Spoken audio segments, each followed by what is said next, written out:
کا الہ کلا، ذرا زور سے، تم سب کا الہ کلا، سب کا معبود کلا، سب کا مشکل کشا کلا، سب کا حاجت روا کلا، سب کی بیماریوں کو دور کرنے والا کلا، سب کے گھروں میں خیر اور برکت نازل کرنے والا کلا، آئی بلاؤں کو ٹالنے والا کلا، مقدموں سے رہائیاں دلانے والا کلا، حاجت روا کلا، عالم الغیب کلا، حاضر و ناظر کلا، مختار کل کلا، متصرف فی الامور کلا، مدبر فی الامور کلا، ساری کائنات کو روزیاں دینے والا کلا، ہر ایک ساری مخلوق کو، صرف انسان نہیں ساری مخلوقات کو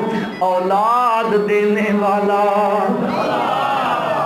کبھی کبھی میں الگ بیٹھتا ہوں سوچتا رہتا ہوں، ہم انسان ہو کر کتنے غیروں کے دروازوں پہ جاتے ہیں، کوئی بیچارہ قبریں پوجتا ہے، کوئی کہاں کو مٹیاں چھان چھان کے کھاتا پیتا رہتا ہے، اس کو کوئی کہتا ہے ادھر جا ادھر جا ادھر جا ادھر جا، یہ بھاگتا ہے اولاد کے حصول کے لیے، کبھی کس دروازے پر کبھی کس دروازے پر۔ میرے بھائیوں، یہ حیوانات بھی کبھی کسی کے دروازے پہ گئے ہیں اولاد کے حصول کے لیے، گئے ہیں، ان کو کون دیتا ہے؟ سوچنے کی بات ہے، سوچ پیدا ہو جائے نا، سوچ کہ اگر اللہ فرماتے ہیں للہ ملک السماوات والارض یخلق ما یشاء یہب لمن یشاء اناثا ویہب لمن یشاء الذکور او یزوجہم ذکرانا واناثا ویجعل من یشاء عقیما انہ علیم قدیر۔ تو بہرحال میرے بھائیوں، میں عرض یہ کرنا چاہتا ہوں، یہ اتنا اہم مسئلہ ہے، یہ جان ہے، روح ہے، نجات کا دار و مدار اس مسئلے پر ہے۔ قرآن پاک میں کثرت کے ساتھ میرے پروردگار نے اس مسئلے کو اس لیے بیان کیا، فرمایا میں گواہی دیتا ہوں، وہ میرے ملائکہ سارے گواہی دیتے ہیں کہ لا الہ الا ہو، فرمایا وَأُولُو الْعِلْمِ، بَأُولُو الْعِلْمِ، اور سب سے بڑے عالم اللہ کے نبی ہوتے ہیں۔ پھر نبیوں میں سب سے بڑے عالم حضرت محمد الرسول اللہ صلی اللہ علیہ وسلم ہیں۔ آپ قرآن کی سورت ہود پڑھیں، قرآن کی سورت نوح پڑھیں، قرآن کی سورت ابراہیم پڑھیں، قرآن کی سورت قصص پڑھیں، یہ صورتیں پڑھتے چلے جائیں، اللہ ان اولو العلم کے ذکر کرتے ہیں۔ وَإِلَىٰ عَادٍ أَخَاهُمْ هُودًا قَالَ يَا قَوْمِ اعْبُدُوا اللَّهَ مَا لَكُم مِّنْ إِلَٰهٍ غَيْرُهُ، حضرت نوح کا ذکر کرتے ہیں، یا قوم اعبدوا اللَّهَ مَا لَكُم مِّنْ إِلَٰهٍ غَيْرُهُ۔ وَإِلَىٰ ثَمُودَ أَخَاهُمْ صالحا قال يا قوم اعبدوا الله ما لكم من اله غيره والى مدين اخاهم شعيبا قال يا قوم اعبدوا الله ما لكم من اله غيره۔ حضرت عیسیٰ اپنی قوم کو کہتے ہیں ان اللہ ربی و ربکم فاعبدوه ھذا صراط مستقیم۔ سب سے آخر میں ہستی آئی ہے خاتم النبیین، خاتم الانبیاء، خاتم المرسلین، حضرت محمد مصطفیٰ احمد مجتبی صلی اللہ علیہ وسلم آ کے دنیا میں اعلان کرتے ہیں، اے دنیا کے لوگوں، یا ایھا الناس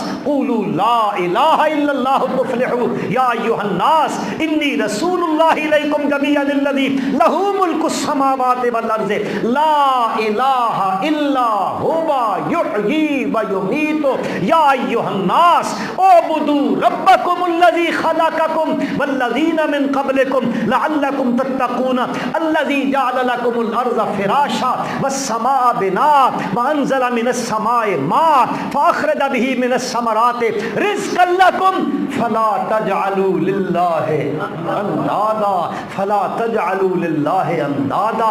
اللہ کہتے ہیں اور یہ سب کچھ بنانے والا میں ہوں، پھر میرے شریک اور ند کیوں بناتا ہے؟ وانتم تعلمون، تو جانتا ہے میرا کوئی شریک نہیں ہے۔